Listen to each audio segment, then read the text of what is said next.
Today, we're going to talk about 3 marketing traits to emulate from businesses like Amazon. So Amazon does a lot of things that have helped them grow. The first trait that you need to emulate is obsess about your customers. I always say the 3 things that made Jeff Bezos successful is number 1, he obsesses about his customers. Number 2, he obsesses about his customers. And number 3, he obsesses about his customers. And that's really helped Amazon grow because he'll do what's best for them, even if it hurts him in the long run. Great example of this is adding reviews. When he first started adding reviews to Amazon, people thought he was crazy, but he's like, wait, I don't want people to buy products if they're no good. And everyone's like, well, you make less sales. But you know what happened? It built more trust. People started coming back to Amazon.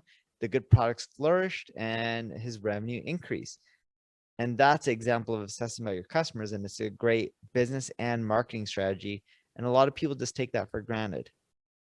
Number 2, and maybe we can do 4 here. I just changed the title to 4. So number 2, back in the day, everyone was like, Amazon, they don't know what they're doing. They're not profitable, blah, blah, blah. And you didn't realize that Jeff Bezos was actually, most people didn't realize that Jeff Bezos was aiming for the long term. Like I didn't know at the time. I was just like, okay, I'm a kid, right? What do I know? So Jeff Bezos is known for being very aggressive with experimentation and reinvesting the profits, right? So when they tried and failed on the phone, like that was an experiment. They tried on AWS, look, that worked out, and they broke it out, and it's a profit machine now, right? So you can take that from a business standpoint, also apply to marketing. Being aggressive, experimenting, and in the early days, not trying to be too profitable and just trying to learn as much as you can, right?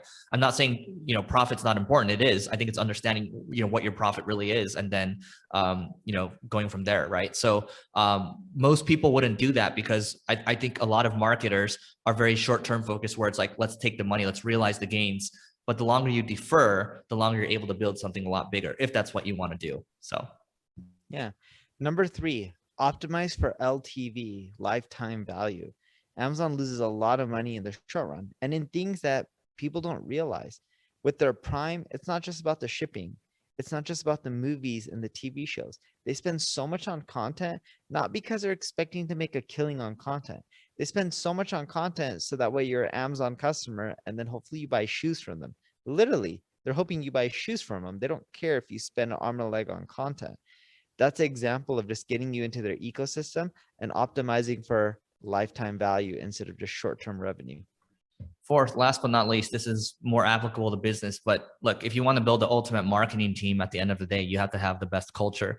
And the best CEOs in the world all obsess over culture. And Jeff Bezos isn't the CEO anymore. He's the chairman now, but he got it right. I mean, he focused on people and he did a really good job with that. And sure, people might poo-poo like, oh, he's a billionaire.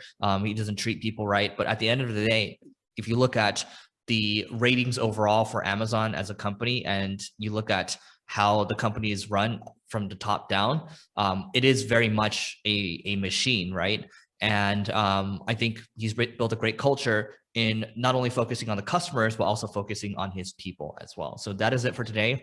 Go to marketingschool.io/live, that's LIVE, to learn about our virtual and our live events. We'd love to see you there, and we'll catch you later.